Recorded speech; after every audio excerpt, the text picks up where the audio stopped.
What's up, everyone? Welcome to TYT. I'm Anna Kasparian. Joining us today is JR Jackson because Cenk is still away, but he'll be back on Monday. JR, how you doing? What's up? Should I like yell or something? Do I need like an American flag background or something so I can go ahead and make the full substitute? You know, when you have a substitute, you want to make sure that the person is as nearest to the original as possible. So, I mean, I don't know about that. I think you bring your own talent to the show. But it's really good to have you. By the way, I gotta say, I know that it's mostly your partner, but the decor is on point. Oh, well, you know, I'm liking it. Yeah, I'm gonna dispute that mostly assertion you just made. It is 100% my wife that does this, and zero of this. I figured.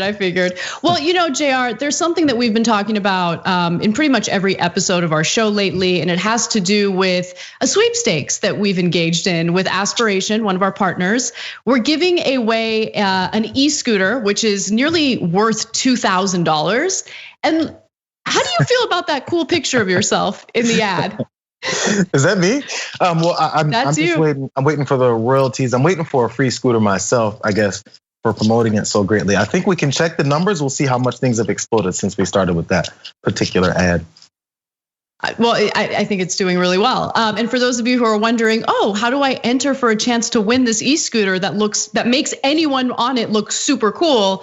Just go to tyt.com/greensummer. You'll learn all the details of how you can enter to win. Even if you're banking with Aspiration right now, you still have an opportunity to enter to win. So again, go to tyt.greensummer.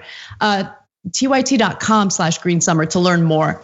Also, some programming notes. TYT will be having a special next week titled "What Does the Future Look Like?" It'll be on Tuesday, August 11th at 7:30 p.m. Eastern time, 4:30 p.m. Pacific. And Cenk will be talking to a number of great guests about what we should plan for and what we can expect in the future, including Andrew Yang, Derek Johnson, Dolores Huerta, Nomi Prinz, Nicholas Thompson, Tiwa Chang, Tamara Tolles, O'Laughlin, and many more. So make sure you check that out. It'll be a great special. In addition to that, there will be some great programming on Twitch that you should check out. So we're gonna do Common Room tonight. So check that out at 9 p.m. Eastern time, 6 p.m. Pacific on twitch.tv/TYT. Again, that's twitch.tv/TYT. And then it'll feature Brett, Brooke Marks, JR Jackson, and Adriana Vega. And then tomorrow, more programming on Twitch. John Idarola is hosting a watch party. Link your Amazon Prime to your Twitch account and join John for TYT Movie Night. And that'll take place, again, Saturday night at 8 p.m. Eastern, 5 p.m. Pacific. All right, cool. Let's move on to the news. There's a lot to get to, including a big update on TikTok. Donald Trump has officially issued an executive order banning social media apps TikTok and WeChat within 45 days, unless these companies get sold to a US company. And so they'll no longer be operated under a Chinese-owned parent company. Now, there are many theories as to why Trump is doing this. We'll talk about that in just a second, but first let's get to some of these details. Now look, the order luckily does not state that the US Treasury should take a cut of whatever deal happens from a sale, something that Donald Trump was pretty insistent on earlier. But what we know so far is that the order regarding TikTok prohibits after 45 days any transaction by any person or with respect to any property subject to the jurisdiction of the United States with ByteDance Limited, the Chinese company that owns the social media platform. So Trump talked about his motivations behind doing this. I think that what he's saying publicly is very different from what the private motivations are. But let's take a listen to what he's had to say about this, and then we'll talk about the reality.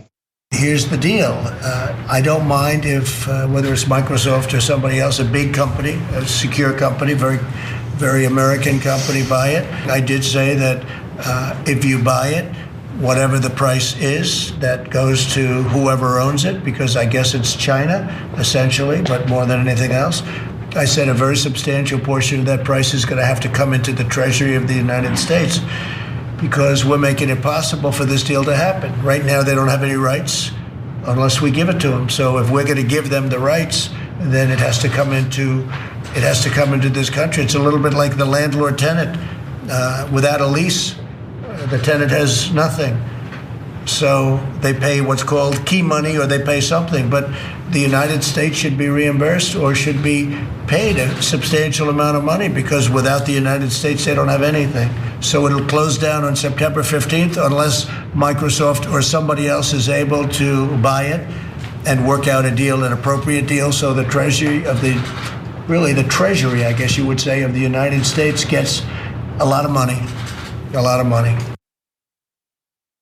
All right, so just to clarify, that was on August 2nd. He hadn't yet issued the executive order, but just to give you some more information about the order, Trump's order does allege that TikTok, quote, automatically captures vast swaths of information from its users, like pretty much every other Silicon Valley company in existence, such as location data and browsing and search histories, which threatens to allow the Chinese Communist Party access to Americans' personal and proprietary information, potentially allowing China to track the locations of federal employees and contractors, build dossiers of personal information for blackmail, and conduct corporate espionage. I mean, I would be surprised if you have federal government employees utilizing TikTok. If this is a known national security concern or some sort of issue where the Chinese government would spy on government employees, then maybe government employees shouldn't download it on their phone. And I don't think that it's really like something that government employees are doing. It's not like some widespread issue. Teenagers mostly use TikTok and they have fun with it. They use it to communicate with their friends and engage with them. That's not to say that I don't believe that spying would take place. I absolutely do believe that this type of data collection would happen. But my point is that this type of data collection happens across the board. All sorts of information about us gets collected by social media platforms. Is it a little worse that it would be a foreign country? Sure. But I don't think that this is really the motivation behind what Trump is doing with these bans on TikTok and WeChat. Yeah. So the question when anything that Donald Trump does becomes, what is the motivation? How is this going to help him? I don't think that's much of a stretch anymore to take that as the approach. How it's going to help him? Look, we're in August. The election's coming up. He's already paranoid. He's doing many other things to try and promote himself to get reelected. So where does this fit in? Because of the battle with China. Then he also wants to have, continuing with the negative view of China when it comes to coronavirus, because how it originated. And he said the language has become, they sent it to us. So I think it could be another step in this fight with just a full, complete anger towards or characterization of the way China is versus us, good guys versus bad guys. When, as you pointed out already, as far as this comes, and we can see that on many other things, there was issues about stealing of information and intellectual properties, all those things, right? But when it comes to something like this, you wonder, what is it right now? Why right now? TikTok didn't start in June of 2020, So it's not one of those things where like, oh man, this new thing just popped up. You know what's happening here? So I guess it's there's the tariff battle. There's the money that's exchanging. There's businesses that do business over there that he wants to limit. All those are happening. But there was one part that I also did read. Remember his Tulsa rally and the horrible showing that it got and the fun that was made of him and then the sicknesses that some people caught from that rally. All that went down. And also, but the main thing for him, he didn't care about people getting sick. The main thing was the horrible turnout. There was some rumors that people on TikTok were saying, hey, you guys, this builds information, buy up tickets, free tickets for his show, and then don't show up. Watch, and it's gonna be so funny. And I'm not sure how much that contributed to it. I think minimally, but that's one of those things that could get under a thin-skinned person like Donald Trump and be like, TikTok is the reason. He goes after Twitter and Facebook, and I don't know if he's going after Instagram yet, but he's going after all of them for any small thing they've done that have hurt him in his mind. This could be just another thing to push him over the tipping point. I think that you're right in that the Tulsa rally got under his skin, but the motivations to ramp up a potential war with China existed far before this Tulsa rally took place. So I think that that's a bigger issue here. So for instance, look, in the 1990s, when we started to really trade with China, and that really started to explode, there was this understanding that the United States would engage in trade negotiations with China, with the United States seeking cheap labor. There's no question about that. And I'm sorry, cheap labor, which would lead to cheap consumer goods, which would also, distract Americans and consumerism away from the fact that inequality was increasing significantly beginning in the 1990s, right? And then at that point, though, there was this almost like an unspoken agreement that China could grow, but not in a way that would threaten the hegemonic power of the United States. And so there was really this pivot toward China or China policy during the Obama administration. And unfortunately, now you have someone like Trump who has all these people in his administration and all these advisors who he speaks to that literally have a vested interest in challenging China as a hegemonic power. So look, China was able to make some moves with its stimulus plan back in 2008 that helped prevent the entire world economy from completely collapsing. So that was when people started to notice, hey, maybe China is more than just a country we can exploit for cheap labor. Then you have this issue with China really accelerating and expanding its own military spending. So just to give you some ideas, in 2018, there was $240 billion in global arms sales. That's a lot of money, okay? 59% of that came from the United States. But by 2019, China really did skyrocket on the global scale when it came to its own arms. It not only expanded arms sales, but was able to really compete with the United States in providing arms for cheaper prices. And so by 2019, out of the 15 highest performing defense companies in the world, 6 of them operate out of China, are from China. And Secretary of State Mark Esper was working for Raytheon, okay? He was a Raytheon lobbyist before he started working for the Trump administration. And what they agreed to do was, this is common, a deferred compensation package. And so he wouldn't get paid until 2022, and his pay would be based on the value of Raytheon stock. So Mark Esper is one of the people within the Trump administration who's been pushing for this type of rhetoric, right? Just this ramping up of war with China. And keep in mind that he literally has a vested interest in doing that. So this whole TikTok thing, I think, is part of that puzzle, right? Because you think Donald Trump is really concerned about Americans being spied on? You think Donald Trump is concerned about anything other than himself? Of course not.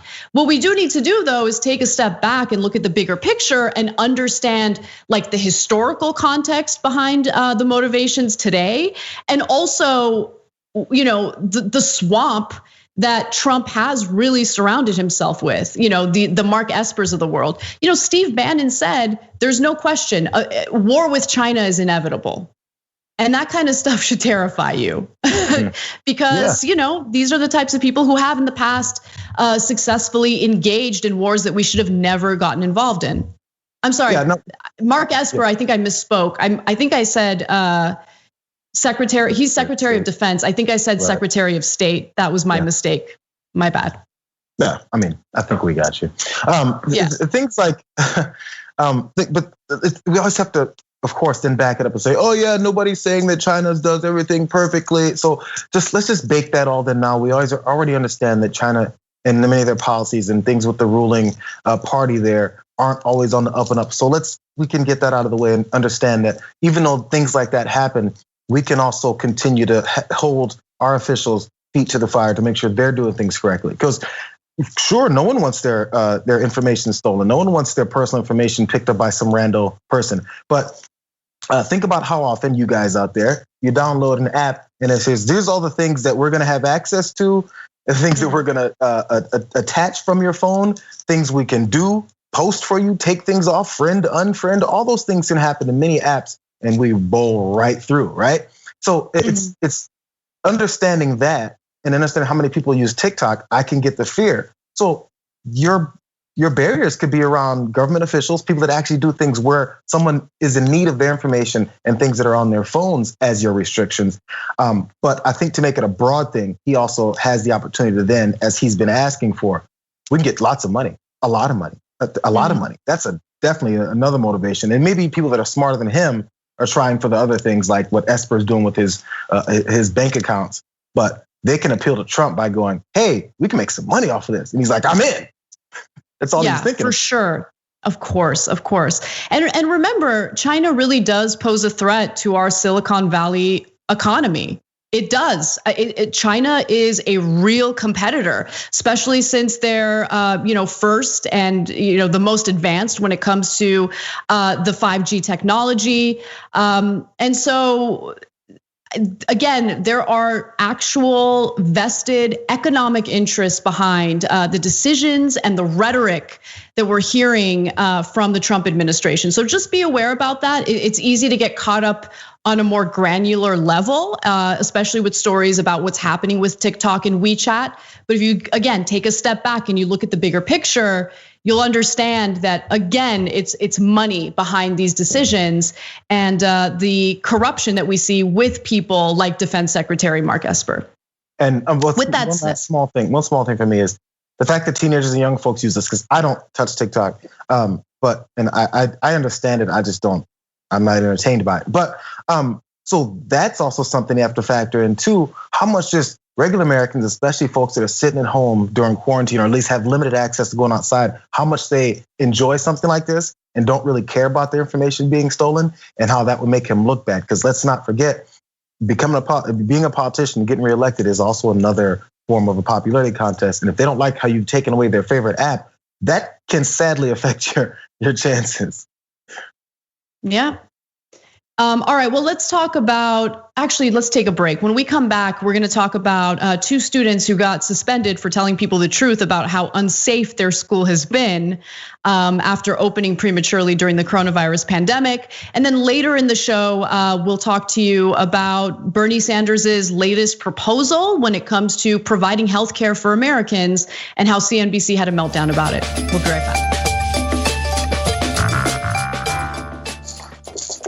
Hey everyone, welcome back to TYT. Anna and JR with you. Let's read some member comments and then we'll take a look at the thermometer, see where we're at. Anna's right though, from the members' comments, says right. He meaning Trump wants to suppress left activism. I'm 29 and have TikTok, and let me tell you, Gen Z is far to the left of me. I love it. Well, let me just say, it isn't just Trump who wants to squash any type of left activism. That's a common goal among many politicians in this country, both on the Republican and Democratic side. Cray Cray Souffle says, maybe Ivanka should give up all those patents and trademarks she acquired from, China. Mm-hmm. And Meg says, I don't know, friends, this seems like big government. I thought Republicans hated big government. Come on, we all knew that was a lie. I mean, it was abundantly clear when it came to social issues, but now that China is rising as a world power and threatens, again, the hegemonic power of China, of the United States, of course, like now we're seeing them get involved in, business dealings. All right, so let's take a quick look at the thermometer, see where we're at with the fundraising effort that we have. TYT.com/go to contribute, and we're at 15,144, which, by the way, is higher than I remember it. I didn't do the show yesterday. I did it on the day before, Wednesday, and we were at like 11,000. So, hey, thanks, guys. Wow. Again, you can contribute by going to TYT.com/go. All right, Jerry, you ready for our next story? I'm ready. All right, let's do it. So, 2 students from Georgia say that they were suspended after they publicly posted photos of crowded hallways and students failing to wear masks. again, going against the CDC guidelines for safely reopening schools. Now, this comes as new cases of coronavirus do surge in most major parts of the country, including in Georgia. Now, following the backlash as a result of these two students getting suspended, luckily the principal at least called one of the students that we know of and said that the suspension has been reversed. But first, let me give you the details on why these students were suspended in the first place. So the photos show students, as I mentioned earlier, packed into hallways between classes, not appearing to practice social distancing, and with few masks visible amid the coronavirus pandemic. They went viral after being shared by the account Free Your Mind Kid on Twitter. So let's take a look at what that tweet looked like. And it includes the image that I certainly saw floating around the internet over recent days. You see that packed hallway, and obviously no one seems to be really following the CDC guidelines for being in school amid this pandemic. So Hannah Waters is one of the students who ended up getting suspended. She's 15 years old, and initially she was slapped with a 5-day suspension, out of class, out of school suspension. And she remained defiant. She felt that it was important to share the details of what was going on. Here's an example of a photo that she shared with the world, with the internet. And then she shared the following quotes with BuzzFeed News. She's like, the policies I broke stated that I used my phone in the hallway without permission, used my phone for social media and posting pictures of minors without consent. But she says that she felt the need to do it. She needed people to understand how unsafe the situation was. Not only did my school open, but they have not been safe. Many people are not following CDC guidelines because the county did not make these precautions mandatory. And after the two students were suspended, there was an announcement on the intercom meant to really threaten other students who are thinking about posting online. So I want to take a quick listen to that. Anything that's going on social media that is negative in our light without permission, that's photography, that's video, that's anything, there will be consequences for those students or anyone who sends out those pictures. So please be careful and not send out things. You know, you have news media who want to contact people and get more things. Please be mindful, please be careful. And again, there will be consequences for people who send things out. So the effort by school administrators has been, okay, we need to put a lid on this, make sure that students don't feel in any way comfortable sharing what the reality is on the ground at this school.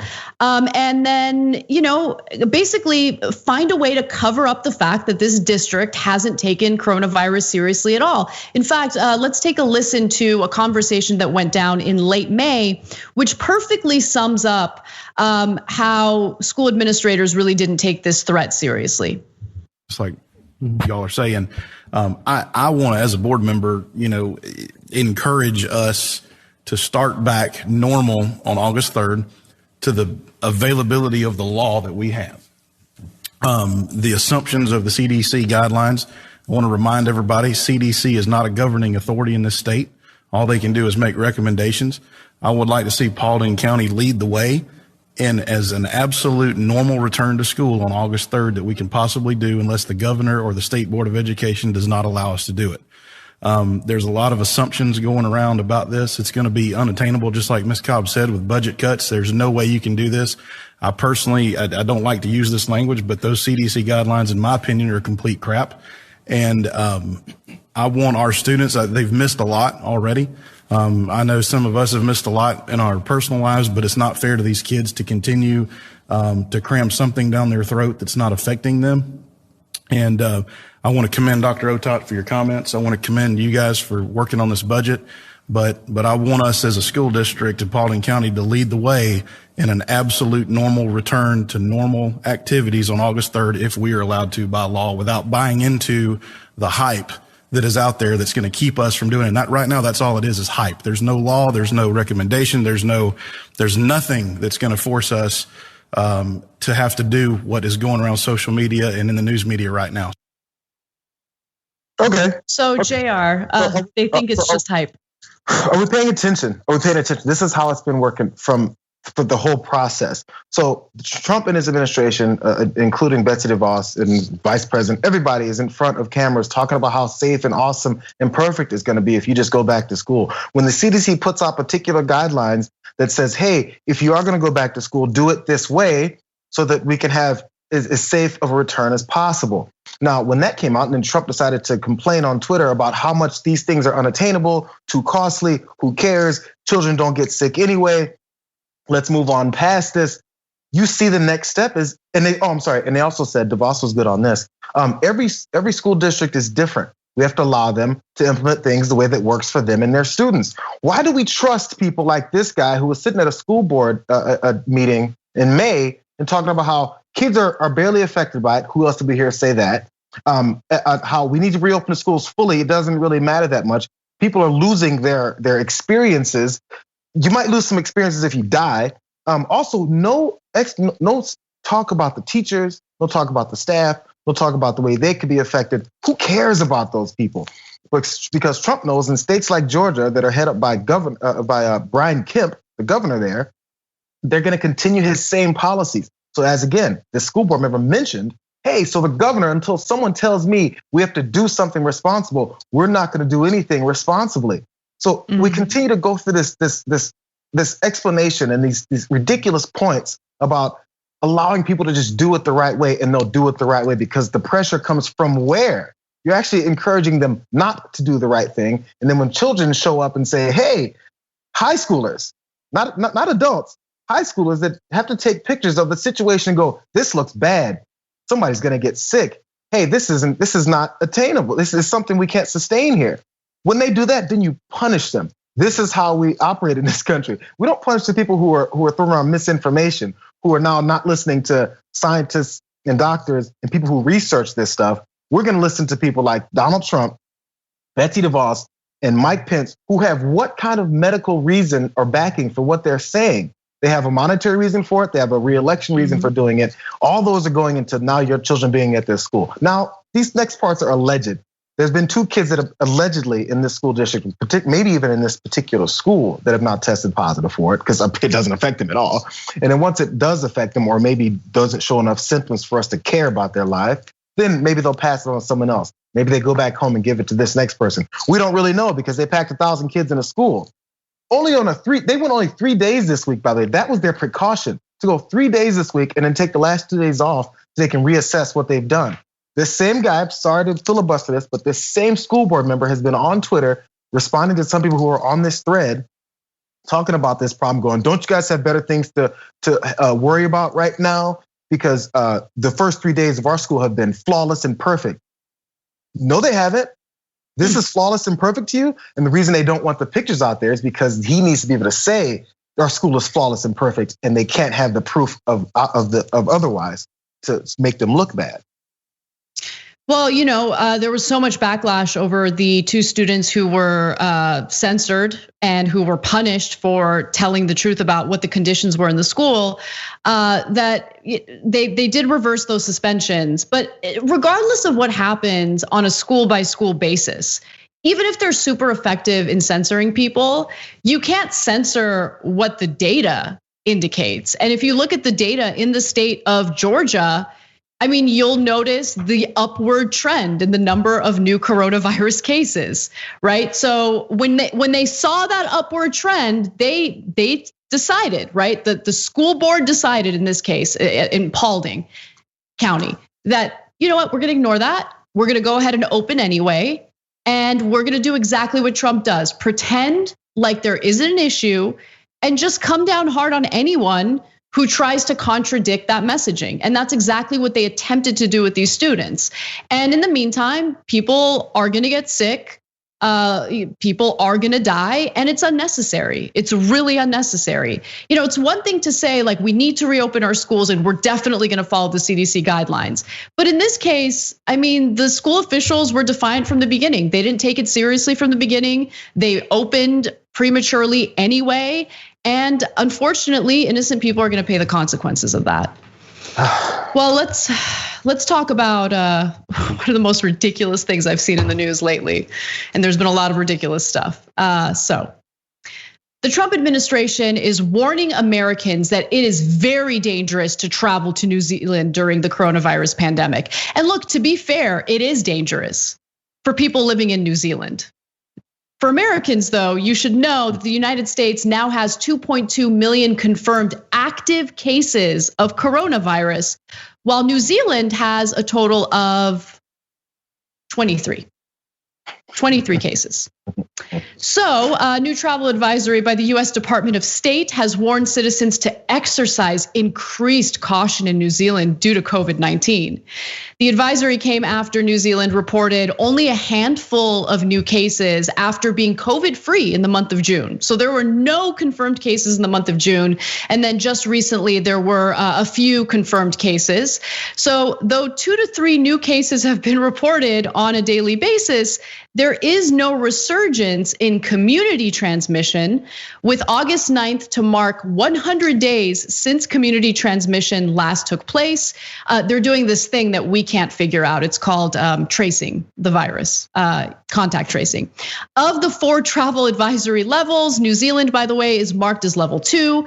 Exercise increase caution on the US State Department website. Now, New Zealand, again, recorded no new cases on Thursday of this week, while the United States recorded over 58,000 in one day. With a total case count of just over 5 million, the US has over 2.2 million active cases, while again, New Zealand has just 23 active cases out of over 1,500 total cases of coronavirus. So, I don't know why the State Department did this. It's just beyond goofy and laughable. Yeah, honestly, if the people that were heading up our response to this were as critical and as close to trying to solve this issue here as we are, as far as talking about the problems other countries have, we may not be in the situation that we're in right now. We talk a lot about other countries and the things that they're doing all the time, even when it doesn't make sense in this case, just so we can have another name out there. Again, I don't know if there's something about a quota, about the number of countries you can have on a list that you have to warn is at a heightened level of fear. Just so you can take a level of fear off of America. I don't get it. I can be concerned about China. I can be concerned about Italy and France and Spain, and still also be concerned about my own country. Why is that so? Why is that the strategy? And again, I'm speculating that it's the strategy, but only because they keep talking about every other country when anyone asks a question about our country. He goes, well, in another country, I don't live in that other country. I don't know why we're still talking about it right now. I'm not traveling there because they won't let me because of where I live. Yeah, so no, it's true. Talking about other countries for? It is pretty ridiculous. You just brought up such a great point. So New Zealand's actually been one of the stricter countries when it comes to travel during the pandemic. So they are only allowing citizens of New Zealand, people who live in New Zealand, to travel back to New Zealand with a valid passport. But yeah, even if we wanted to take the risk and travel to New Zealand, ooh, it's so dangerous, we wouldn't be allowed in. And I think it's for good reason, especially coming from the United States. Yeah, we have this isolated mentality here, so that as long as we listen to each other, at least our leaders, about who we really are and what our stance is amongst ourselves, there's a certain percentage of Americans that will believe that over everything else. And maybe that's the only people they're trying to speak to, because it can't be to everyone else that sees the reality. So I guess if you're gonna have a conversation with someone like this around the table, they may go, well, you know what's happening in other countries. And then they actually do forget that it's happening here. I'm still not sure how that can happen. Just to give you guys some more sobering statistics, and this is actually a statistic I've shared before, but every time I'm reminded of it, it blows my mind. With only 4% of the world's population, the United States has accounted for 22% of coronavirus deaths. And so there was a pretty good piece in the New York Times about how the United States is really unique in how much we've failed in responding to coronavirus, particularly because of the resources we have in this country. So among the richer countries in the world, we're the only one that's failed in responding effectively to this pandemic. And as the Times reports, one country stands alone as the only affluent nation to have suffered a severe sustained outbreak for more than 4 months, the United States. So just to give you some more stats, over the past month, 1.9 million Americans tested positive for coronavirus. Numbers keep increasing. That's more than Europe, Canada, Japan, South Korea, and Australia combined, okay? And also, as we've reported on before, this has clearly disproportionately impacted Black and Latino communities. In fact, they contract the virus at roughly 3 times as high a rate as white residents. And one final part, and I really loved this portion of the piece because it's absolutely true. It is a large country, meaning the United States, at the nexus of the global economy with a tradition of prioritizing individualism over government restrictions. The tradition is one reason the United States suffers from an unequal healthcare system that has long produced worse medical outcomes, including higher infant mortality and diabetes rates and lower life expectancy than in most other rich countries. Yep. We had a system in place to fail. And unfortunately, what exacerbated this pandemic was also the lack of leadership and the incompetent person sitting at the White House. But don't be mistaken, even if we had a competent leader in office, our system was still uniquely positioned in a way that would make it incredibly difficult to overcome this pandemic. Yeah, and that's something we need to talk about and really accept and change.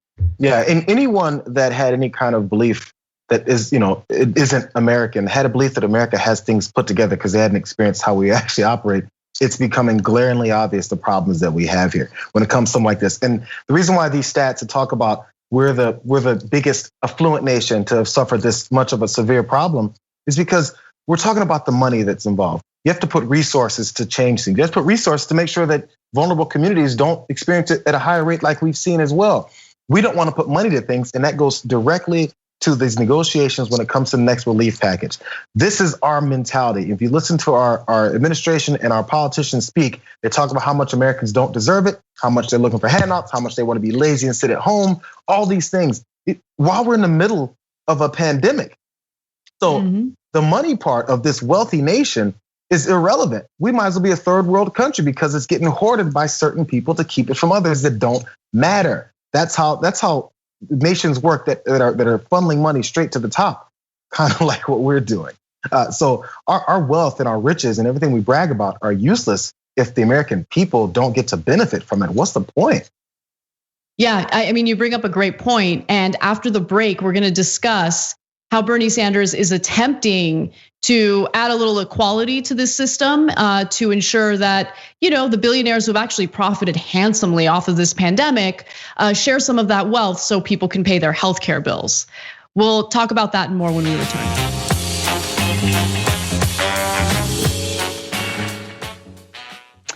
What's up, guys? Welcome back to TYT. Anna and JR with you. I'm gonna read one member comment and you can become a member by going to tyt.com/join. I bathe in a billionaire banker's tears says, This is like living in an insane asylum built inside out so that you're the only sane one. Yeah, I mean, I do feel like that sometimes. It's frustrating, beyond frustrating to hear the constant lies that go unchallenged every single day. But it is what it is.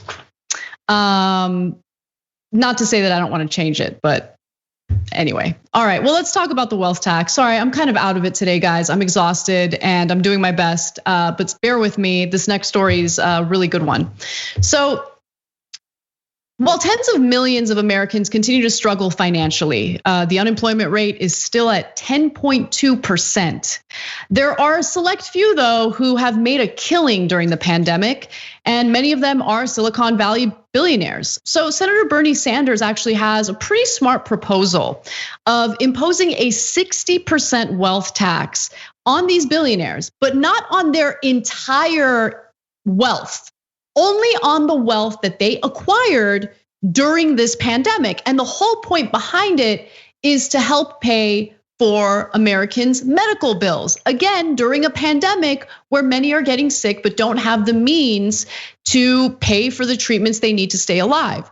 According to The Hill, Sanders introduced legislation to impose this 60% tax on billionaires' wealth gains from March 18th through the end of the year, and to use the revenue raised by the tax to direct Medicare to pay all Americans out-of-pocket healthcare expenses for 1 year, for a 1 year period.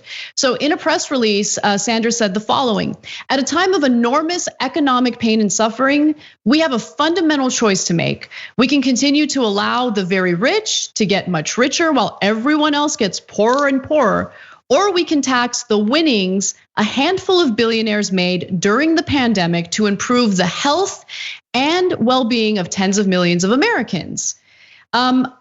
I don't believe that this is a radical bill. I really don't. And I'll explain why. But before I do, I want to turn to a panel of people on CNBC who absolutely do believe this is a radical bill, but failed to have any reasonable argument for why they feel that way. Take a look. If the taxes were calculated right now based on the gains we've seen in the market, here's what some billionaires would pay. Jeff Bezos would be on the line for nearly $43 billion. Elon Musk would pay $27.5 billion. Mark Zuckerberg, well, he'd have to pay about $23 billion. And Walmart's Walton family would pay nearly $13 billion. Other shareholders who might not otherwise be sympathetic with the Jeff Bezos would become sympathetic with the Jeff Bezos is because he would have to sell his shares to actually pay the tax bill, in which case all of a sudden there would be an overhang on the stock and people would get upset about whether the value of their stock is going to go down effectively because he has to sell his shares. Well,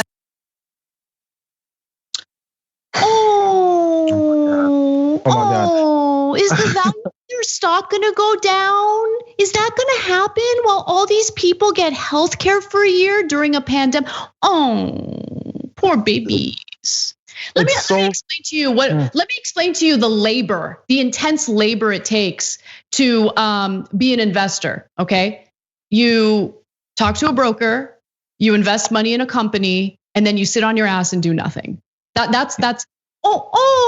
they gonna lose a little bit of their money? Is that, by the way, money that like grew from them literally doing absolutely nothing? And this is not a 60% wealth tax on all the wealth that these people have made. This isn't a wealth tax that will be implemented from now till forever. Like it's till the end of the year, for a full year, actually. So a 1 year period, starting retroactively on March 18th, when the pandemic really started to hurt people. Anyway, JR, I'm sorry, I'm filibustering now, but it's just so unbelievably frustrating to like, they're just so transparent about it. It's like, okay, I mean, on one hand, like people die, right?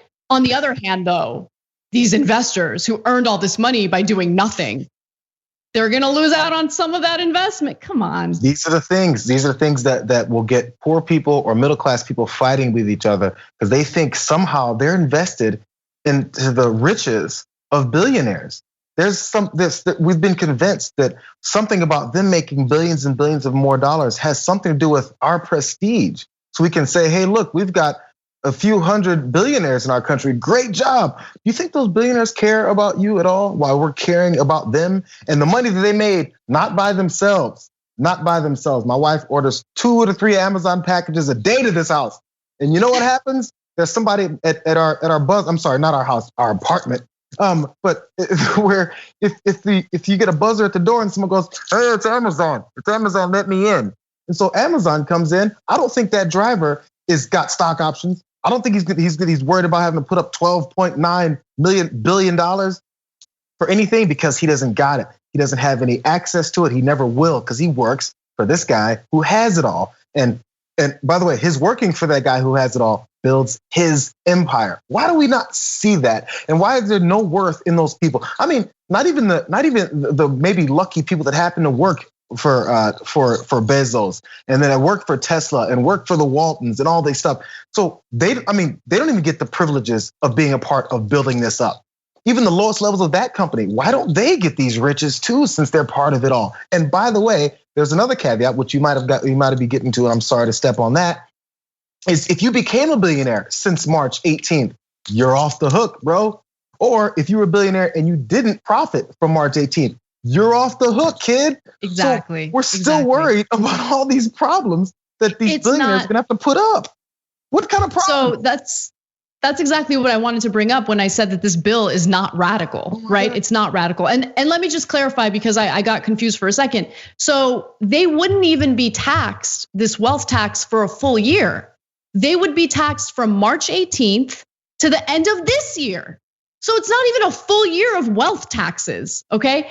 And it's only on the wealth that they managed to accumulate, again, during this pandemic.